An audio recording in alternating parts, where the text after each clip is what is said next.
So, great. Thank you, Wendy. Okay. So welcome everybody to our program today. We have a very special concert. It's a virtual concert with Circle Arts, who is so generous to offer us monthly concerts here at DOROT on Zoom. And I want you all to know we are recording this program today. And so if there's for some reason you want to hear it again, I'd be happy to send it out. And that goes for Circle as well, and your students if they'd like to see it. So it's wonderful. My name's Shannon O'Connor, and I think I know most people on this call, but if we haven't actually met before, I look forward to getting to know you. I have my colleague Wendy Handler also here on the call today, who is going to support us in making sure your questions are answered at the end and that your praise is translated to our musicians. So very excited that we're all together for this today. A couple of basic housekeeping items. I am going to be pasting our concert program in the chat as we move throughout the program today so that you know which songs and musicians you are hearing, as well as composers that you are hearing. So the chat, I will just do a quick message here, and so you have a sense. So please put all your questions in the chat, and we can do an open forum at the end for you all. And the last bit is I am going to, as I said before, make sure everybody's muted, and you can have a chance to unmute at the very end.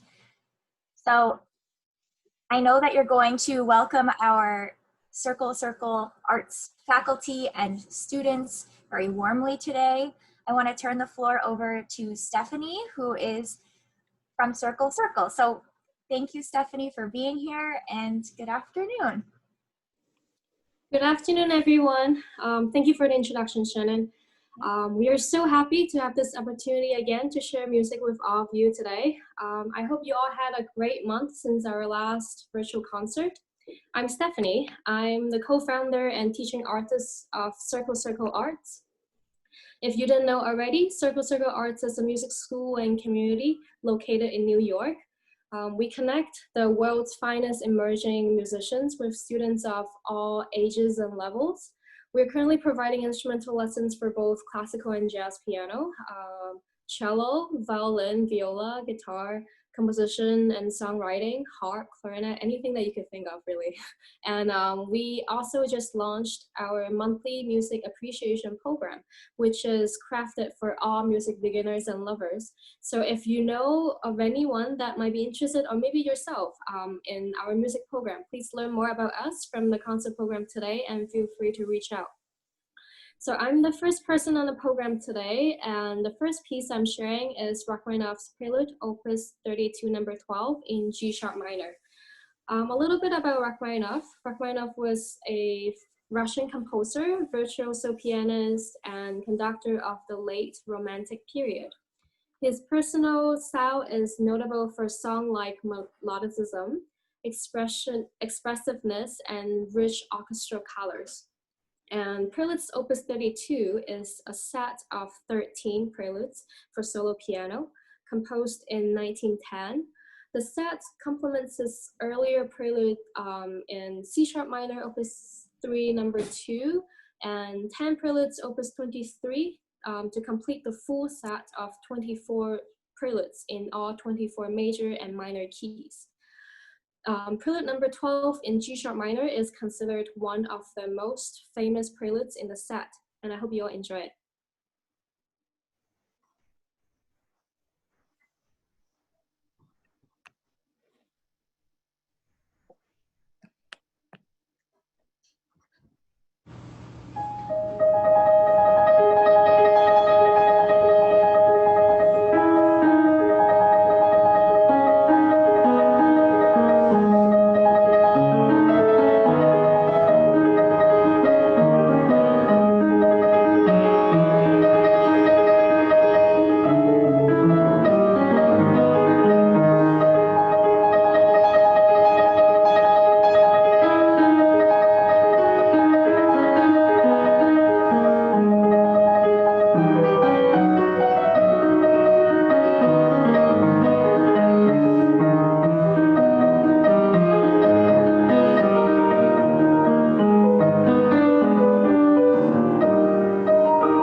Thank you so much, Stephanie. And hello, everyone. My name is Issei Herr.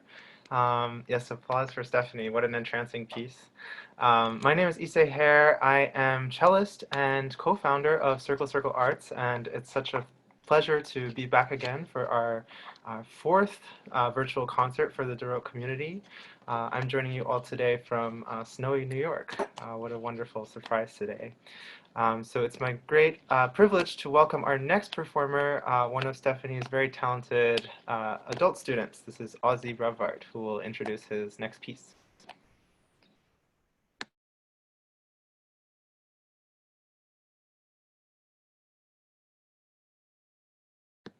Oh, Ozzy, I think you're muted. Yeah, I couldn't unmute myself for some reason. Hi, everyone. Thank you for having me here again. It's so very nice to share this music with you. Today, I'm going to play for you a Nocturne from Frederic Chopin. He was a Polish composer and virtuoso pianist from the Romantic era. And today, I'm going to play for you the Nocturne Opus 72, number 1, which you might think is one of the later compositions that he created, but he actually composed this piece when he was only 17. So it's very amazing he was producing this kind of music at such an early age. And a nocturne is kind of like a composition inspired by the night, or evocates by the night, and it was cultivated in the 19th century, primarily for piano. I hope you enjoy.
All right.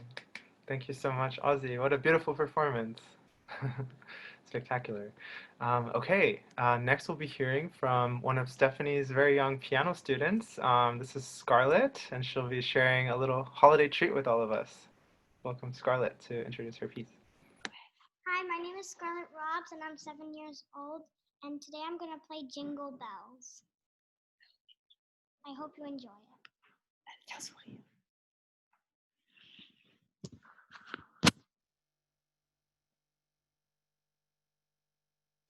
Two, three.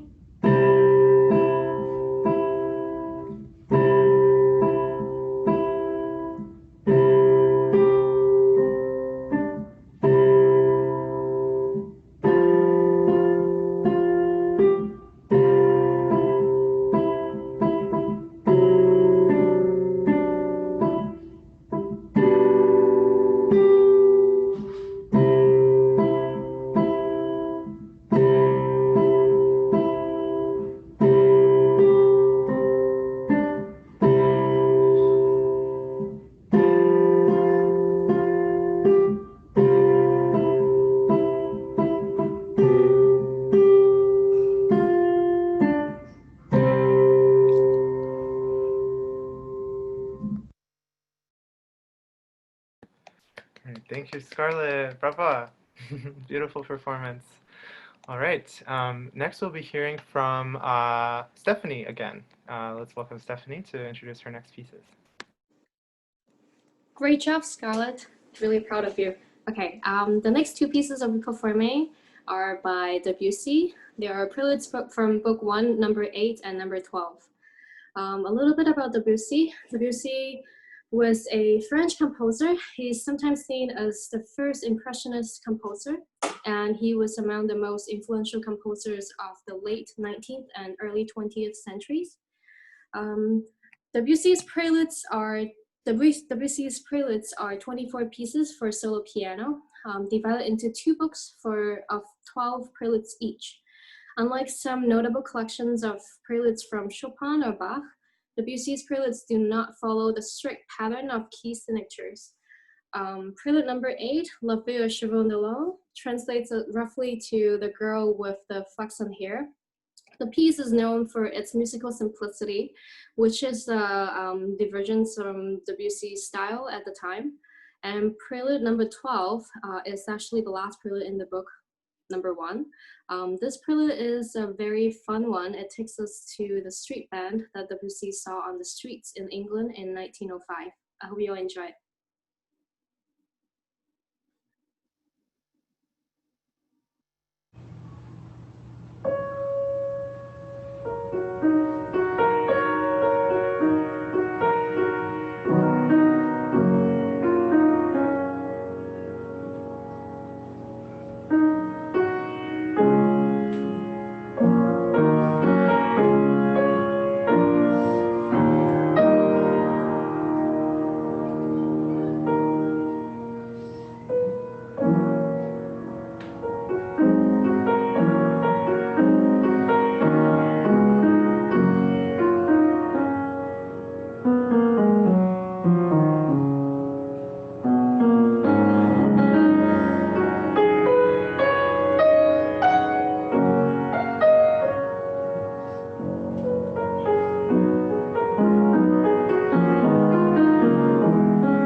Wonderful. Thank you so much, Stephanie.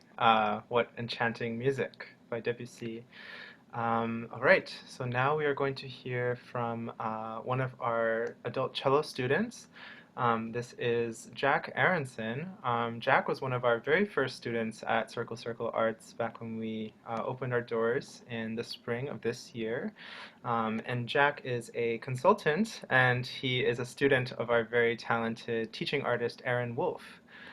Jack was unable to join us today, so I'll be introducing his piece for him. He'll be sharing with us a very special Japanese folk song called Moon Over the Ruined Castle, originally Kojo no Tsuki in Japanese. The piece was written originally in the early 1900s during the Meiji era, and was originally intended as a sort of a school child's song that one would learn, in junior high school, elementary school, in the early stages of learning music. But the piece was actually popularized in about 1915 by a very famous Japanese singer at the time, became sort of a radio sensation. And then later, actually, Thelonious Monk recorded a rendition of this song in the 60s. So this is Jack Aronson performing Moon Over the Ruined Castle. Hope you enjoy.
All right, wonderful. And that's Aaron, Jack's teacher.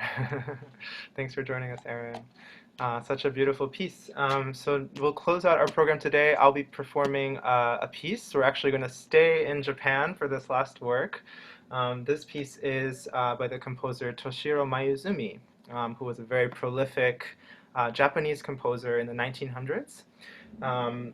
The piece is titled Bunraku. If some of you may be familiar, Bunraku is a form of puppet theater in Japan, originated in Osaka. You have these very delicately crafted and very expressive puppets, which are actually controlled usually by 2 or 3 puppeteers who wear all black. They're masked, you can't see their faces, so the attention goes to these very pearly, beautiful puppets whose movements are very delicate. And the Bunraku theater is typically accompanied by a traditional Japanese instrument called the shamisen.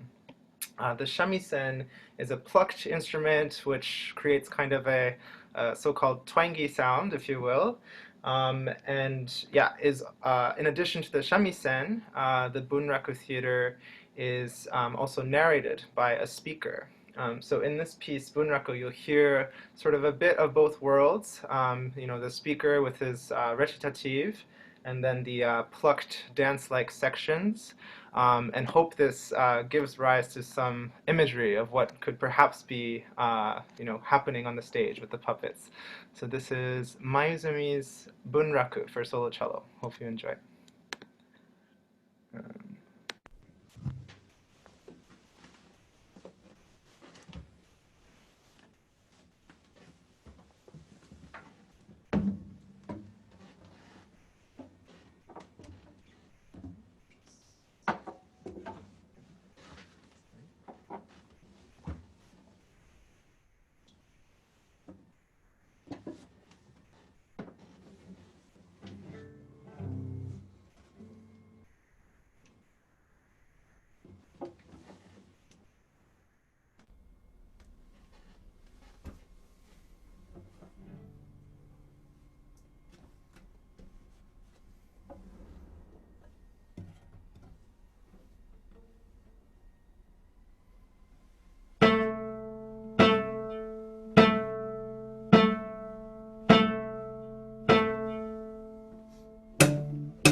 All right, thank you so much. That's a fun piece to play. Hope you all enjoyed this concert this afternoon. Such a great pleasure to share music with all of you again. And now I think we'll have some time for questions with everyone. Thank you to all of our performers, by the way. Stephanie, Ozzy, Scarlett, Jack. Thank you so much for sharing your talents with us this afternoon. All right. Thank you. So we have a couple of questions that have come in during our concert today, and I just want to give you all a round of applause. I would love for everyone at the end of our Q&A to give a really, open and unmuted applause for real. But before we get into that, I have a couple questions that came in and some of my own that I've thought of as we've heard the program today. So I wanted to start with a question, or I have more of a comment that came in about Stephanie. It looks like you were playing the music memorized. So, and then Adelar, who is part of our community, said, I think it's on a tablet. And I wanted to know, memorized or tablet? Oh, I actually played it with an iPad. I read on an iPad. It's just much easier these days if I would want to learn more pieces of music. It's more, I guess, convenient to travel with just an iPad where I could just download all the music that I need from an iPad. And also just, I don't know, I don't like to waste paper. So it's just a much more convenient way of doing it. Sure. And with that, I had a question that kind of came up for me. When you started learning your piano, and also to our musicians on the call, I'd also extend this question to them as well. When it comes to muscle memory, how long would you say it takes to hit that spot with muscle memory? And a question as well is, what happens when you are memorizing the wrong pattern, and how do you break out of that? I see.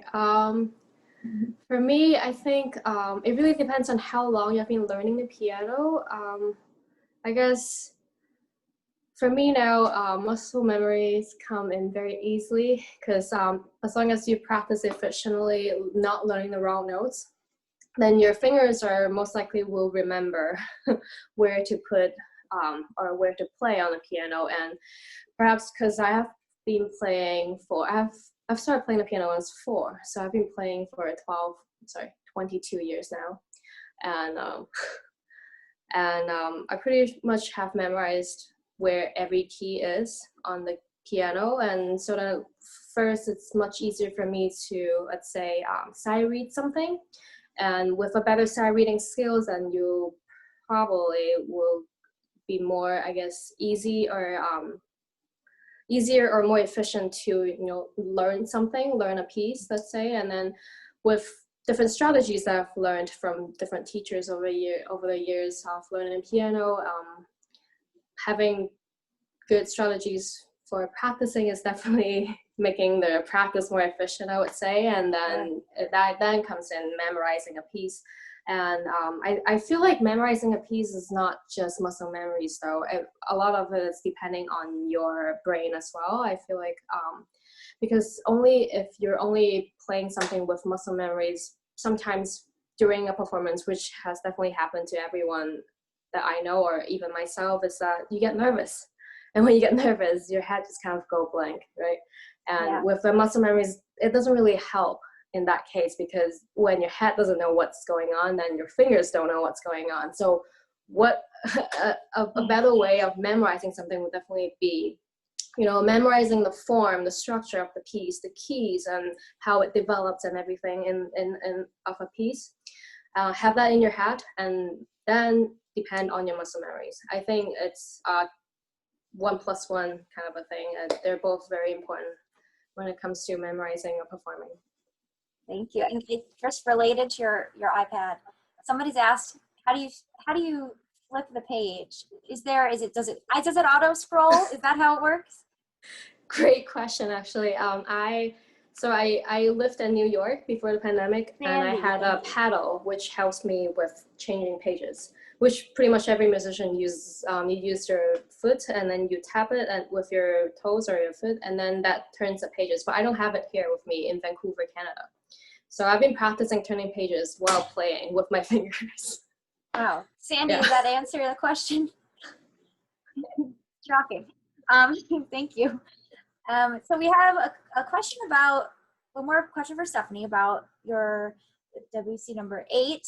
Did you slow it down when you played it? One of our audience members thought that they had heard it at a more like a lively pace. And so they're wondering, did you slow it down? And is there a reason that you slowed it down in particular, or?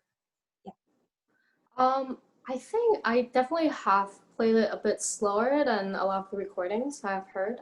The reason behind that, it's very simple actually. I don't have really good equipment in terms of recording when I record it, and so if I play it any faster, there's echo in my apartment where it's just going to make the entire recording very blurry and not accurate, and that's why I slow it down. And also I think it really fits the melody and the atmosphere, and I like it slower of that piece. Yeah.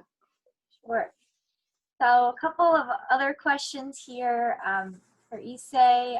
So we had a question: is your cello tuned any differently for Mayuzumi piece than for playing Western music? That's a great question. This piece is actually in standard tuning. It's very interesting because Mayuzumi was a composer for much of his output was exploring sort of adapting Japanese techniques to Western instruments. So he retains the tuning of the cello in open fifths. We have A, D, G, and C. It's interesting that question came up because I actually recently played another piece which was inspired by actually Sri Lankan folk music. Perhaps I could play that next time, where I actually have to tune one of my strings up a half step, so the G becomes a G sharp, and it opens up this whole different, beautiful sound world just by changing one string. So that's a great question. Yeah, we got to hear that one next. That sounds fun. And related to your plucking and different fingering there, someone asked, did you ever break a string or pop a string from the tension of all of that? Yeah, I saw that. Definitely has happened before, especially with this piece, which makes use of a technique called the Bartók pizzicato, actually. It was named after Bartók as he sort of was the first to really notate it, although I think it had appeared before then, but whereby I sort of pluck the string vertically. Try to show you. That'd be great. Oops, this little curtain. Okay. Typically, we'll pluck the string kind of side to side to get a very resonant, rounded sound. But when I grab the string from above and sort of pull and let it go, it will rebound against the fingerboard to create kind of a snapping effect. So you may have noticed in the Mayuzumi piece, he makes use of a lot of those throughout the piece. So some strings definitely have popped on an occasion when performing this piece. Thankfully, not today. Yeah, we're ready to keep it in. Okay, one last question, I think, for Issei. And then I have, if there's any other questions, people can unmute to ask or comment. So I've noticed that in your 4 concerts with us, the choices, the selections that you've picked to perform are quite eclectic. And I wonder, like, where does that stem from? Is it part of your music education, or are there certain reasons that you pick these kinds of pieces that maybe aren't as well known to at least to yeah, I'll leave it there. I love talking about this. Yeah, so all of our concerts, we often have, some classical works, sometimes a bit of pop, perhaps some jazz in the future. And I particularly enjoy playing music that was written relatively recently. This Mayuzumi piece was written in 1964, and I believe at previous concerts I've played pieces by living composers. It's just sort of the little niche that I enjoy playing, the niche of the cello repertoire that I enjoy learning and performing. Often it's really exciting to me to actually work with living composers as well, to develop new repertoire. A piece that's customized and tailored for you, if you will. That can be just, yeah, really special experience. And then, then you can go back and play music by classic composers such as Beethoven or Brahms and approach it with the same kind of energy, right, and discovery. So that's a lot of fun. Yeah, sounds it. Okay, so we have one more question that came in, and I'm sure you all saw it. So Scarlett, who is here with us, I have a question for you. Hold on, if you're willing. How long did it take you to master your piece and to memorize Jingle Bells? Oh, thank you. Oh, you're muted. There we go. 1 week. 1 week. 1 week. How has it been working with Stephanie? Good. Stephanie, Really good. really good. How did you get connected to the piano, Scarlett?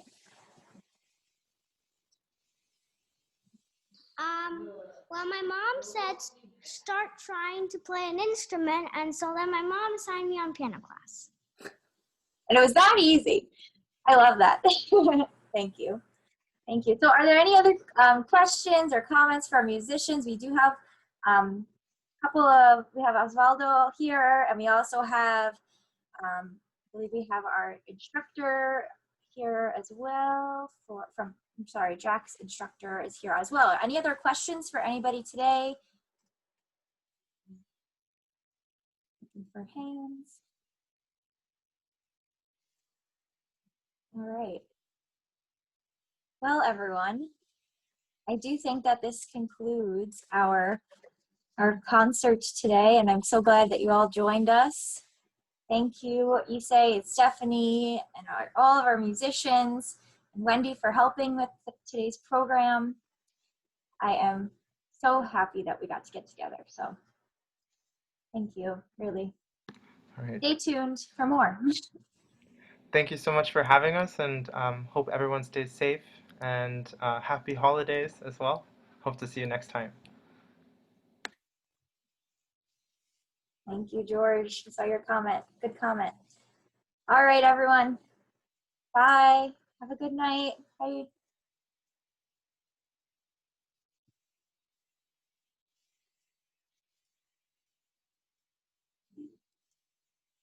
Have a good night.